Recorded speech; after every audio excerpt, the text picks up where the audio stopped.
السلام علیکم ورحمۃ اللہ وبرکاتہ نحمدہ ونصلی علی رسولہ الکریم اما بعد اعوذ باللہ من الشیطان الرجیم بسم اللہ الرحمن الرحیم ولا تکتموا الشہادہ ومن یکتمها فإنہ آثم قلبہ واللہ بما تعملون علیم۔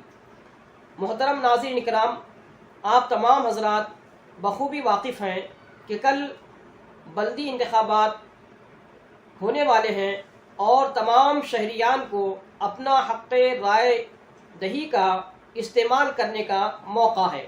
یہ موقع 5 سال میں صرف ایک مرتبہ آتا ہے۔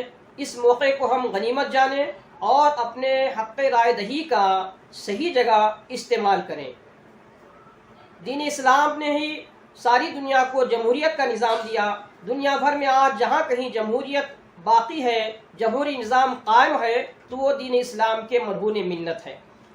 اس جمہوری نظام کو قائم کرنے کا مقصد عدل و انصاف کو عام کرنا اور تمام شہریوں کے درمیان سب کو مساوی حقوق پہنچانا اور سارے شہریوں کے فریاد کو مساوی طور پر سننا اور ان کے مسائل کو حل کرنے کے لیے یہ جمہوری نظام قائم کیا گیا ہے۔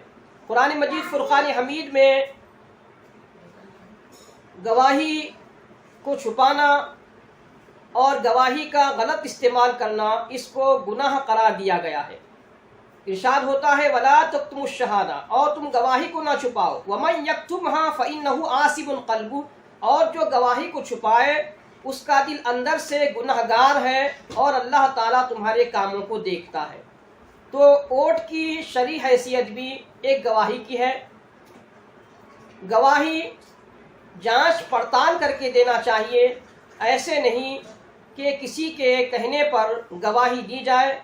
گواہی دراصل جس نمائندے کے حق میں ہم استعمال کرتے ہیں وہ اس بات کی شہادت ہے کہ ہم نے جس نمائندے کے حق میں اپنا رائے حق دہی استعمال کیا ہے وہ نہایت ہی امانت دار ہے، دیانت دار ہے اور لوگوں کے مسائل کو حل کرنے والا ہے، لوگوں کے مسائل کی بجا طور پر نمائندگی کرنے والا ہے۔ ان باتوں کو پیش نظر رکھ کر گواہی دینے کا اسلام نے ہمیں حکم دیا ہے، اور جو ان باتوں کو پیش نظر نہ رکھے، گواہی کے تقاضوں کو پورا نہ کرے، ایسے لوگوں کے بارے میں قرآن کریم میں بھی احادیث شریفہ میں بھی سخت وعید آئی ہے۔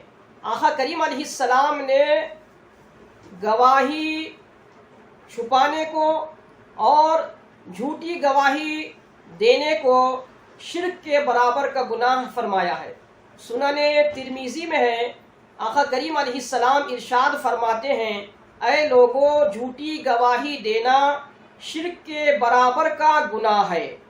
جیسے شرک کرنا اللہ کے حقوق میں سب سے بڑا گناہ ہے، اسی طرح جھوٹی گواہی دینا بھی حقوق العباد میں سب سے بڑا گناہ ہے۔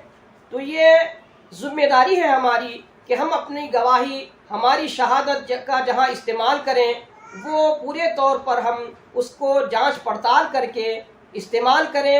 یقیناً یہ ہماری ذمہ داری ہے کہ ہم اپنا رائے حق دہی کو صحیح استعمال کریں۔ اگر ہم اپنا رائے حق دہی صحیح استعمال نہ کریں گے تو اللہ کی یہاں باز پرس ہوگی۔ اور قرآن کریم میں یہ بھی بتایا گیا ہے، رحمان کے بندوں کی شان یہ ہے کہ جب وہ گواہی دیتے ہیں تو جھوٹی گواہی نہیں دیتے۔ والذین لا یشہدون الزور، وہ جھوٹی گواہی نہیں دیتے اور جھوٹ کے گواہ نہیں بنتے، اور جب کسی لہو و لعب والی چیز پر سے ان کا گزر ہوتا ہے تو بالکل شریفوں کی طرح گزرتے ہیں۔ تو قرآن کریم اور احادیث شریفہ میں گواہی کی بہت بڑی اہمیت ہے۔ دور حاضر میں ہماری سب سے بڑی طاقت اگر ہے تو وہ ہمارا ووٹ ہے۔ اس ووٹ کے طاقت کا استعمال ہم صحیح طور پر کریں۔ یہ ایسے امیدواروں کے حق میں اپنا حق رائے دہی استعمال کریں گے جو یقیناً مسلمانوں کے مسائل کے حل کے لیے تگ و دو کرتا ہو، مسلمانوں کے مسائل کے حل کا جذبہ رکھتا ہو اور سچی نمائندگی کرتا ہو۔ جو لوگ اپنا حق رائے دہی غلط استعمال کرتے ہیں، اللہ تعالیٰ کی یہاں ان کی باز پرس ہوگی۔ حدیث شریف میں آیا ہے کہ اللہ تعالیٰ حشر کے میدان میں